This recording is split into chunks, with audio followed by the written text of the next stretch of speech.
مسلمان فلسطین سے محبت کیوں کرتے ہیں؟ ہم فلسطین سے اس لیے محبت کرتے ہیں کہ یہ فلسطین انبیاء علیہم السلام کا مسکن اور سرزمین رہی ہے۔ اللہ تبارک و تعالی نے حضرت لوط علیہ السلام کو اس عذاب سے نجات دی جو ان کی قوم پر اسی جگہ نازل ہوا تھا۔ حضرت ابراہیم علیہ السلام نے فلسطین کی طرف ہجرت فرمائی تھی۔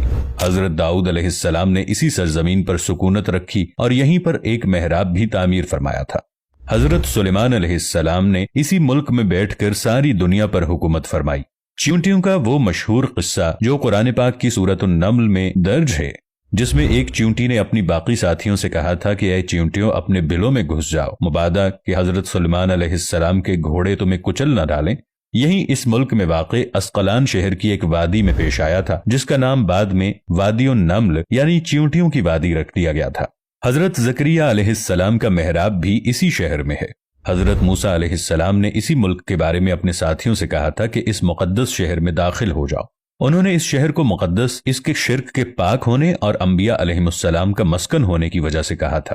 اس شہر میں کئی معجزات وقوع پذیر ہوئے، جن میں ایک کنواری بیوی حضرت مریم علیہ السلام کے بطن سے حضرت عیسیٰ علیہ السلام کی ولادت مبارکہ بھی ہے۔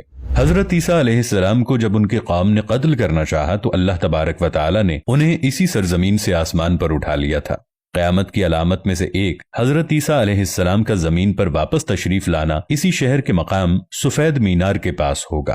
اسی شہر کے ہی مقام باب لد پر حضرت عیسیٰ علیہ السلام مسیح دجال کو قتل کریں گے۔ فلسطین ہی ارض محشر ہے۔ اسی شہر سے ہی یاجوج ماجوج کا زمین میں قتال اور فساد کا کام شروع ہوگا۔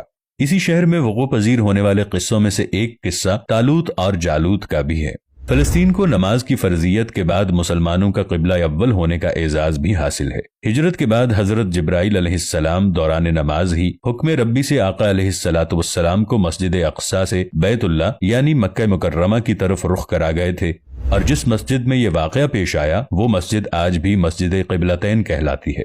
حضور اکرم صلی اللہ علیہ وآلہ وسلم معراج کی رات آسمان پر لے جانے سے پہلے مکہ مکرمہ سے یہاں بیت المقدس یعنی فلسطین لائے گئے۔ سرکار دو عالم صلی اللہ علیہ وآلہ وسلم کی اقتداء میں انبیاء علیہم السلام نے یہاں نماز ادا فرمائی۔ اس طرح فلسطین ایک بار پھر سارے انبیاء کا مسکن بن گیا۔ سیدنا ابو ذر رضی اللہ عنہ کہتے ہیں کہ میں نے رسول اللہ صلی اللہ علیہ وآلہ وسلم سے عرض کیا کہ زمین پر سب سے پہلی مسجد کون سی بنائی گئی؟ تو آپ نے فرمایا کہ مسجد الحرام یعنی خانہ کعبہ۔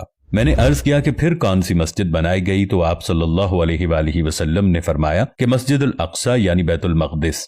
میں نے پھر عرض کیا کہ ان دونوں کے درمیان کتنا فاصلہ تھا؟ آپ صلی اللہ علیہ وآلہ وسلم نے فرمایا کہ 40 برس کا، اور تو جہاں بھی نماز کا وقت پالے وہی نماز ادا کر لے، پس وہ مسجد ہی ہے۔ نبی اکرم صلی اللہ علیہ وآلہ وسلم کے وصال کے بعد حضرت ابو بکر رضی اللہ عنہ کو ارتداد کے فتنے اور دیگر کئی مشکلات کا سامنا رہا۔ ان کے لیے عسکری اور افرادی قوت کی اشد ضرورت کے باوجود ارض شام یعنی فلسطین کی طرف آپ صلی اللہ علیہ وآلہ وسلم کا تیار کردہ لشکر بھیجنا بھی ایک ناقابل فراموش حقیقت ہے۔ جبکہ اسلام کے سنہری دور فاروقی میں دنیا بھر کی فتوحات کو چھوڑ کر محض فلسطین کی فتح کے لیے خود سیدنا عمر رضی اللہ عنہ کا چل کر جانا اور وہاں جا کر نماز ادا کرنا اس شہر کی عظمت کو اجاگر کرتا ہے۔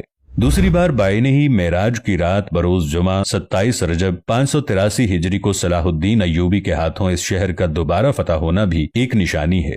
قدس بیت المقدس کا نام قرآن سے پہلے تک ہوا کرتا تھا۔ قرآن نازل ہوا تو اس کا نام مسجد اقصی رکھ دیا گیا۔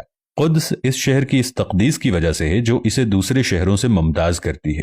اس شہر کے حصول اور اسے رومیوں کے جبر و استبداد سے بچانے کے لیے 5000 سے زائد صحابہ کرام نے جام شہادت نوش کیا، اور شہادت کا باب آج تک بند نہیں ہوا۔ یہ سلسلہ ابھی تک جاری ہے، اسی لیے یہ شہر شہیدوں کا شہر ہے۔ مسجد اقصی اور بلاد شام کی اہمیت بالکل حرمین شریفین جیسی ہے۔